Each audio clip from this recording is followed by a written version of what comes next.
Tang. Nahibaw ba ka nga nga ang dagat parat? Wala na bagor? Inani man gud ang istorya naga Tang. Hmm? Naay pobre nga magtiayon. Oh. Puyo sa kabalangay. Di ay? Tapos na sila'y gitawag nga usa ka galingan nga gitawag og mahiwaga nga galingan. Hmm?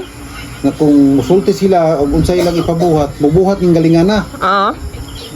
Sa higayon ana nangayo sila og kanang asin kay maggusto sila nga magbaligyag asin. Hmm. Kung di andar ang makina, naggawas og daghang asin. Hmm. Hangtod nga daghan na kayo sila og asin.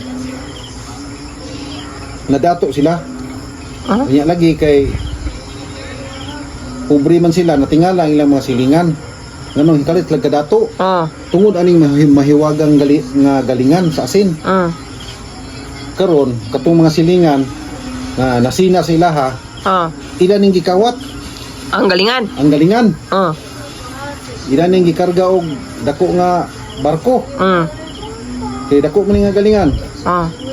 Karon pag abot dito sa pagkawat nila ani, nagdaling man ni asin. Ni samtang gikarga nila ni sa barko, nagsige og galing og asin.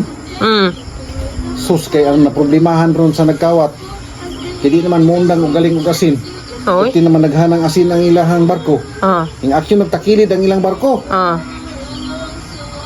Mo to hinungdan nga tungod sa makina nga sige galing og asin, nalunod ang ilang barko tungod sa asin. Wala man sila kabalo kung saan pagpahunong sa mga galingan. Mao na karon nga pagkalunod sa barko hangtod karon nga panahon ang dagat parat kay ang maong galingan nagsige pa og galing og asin.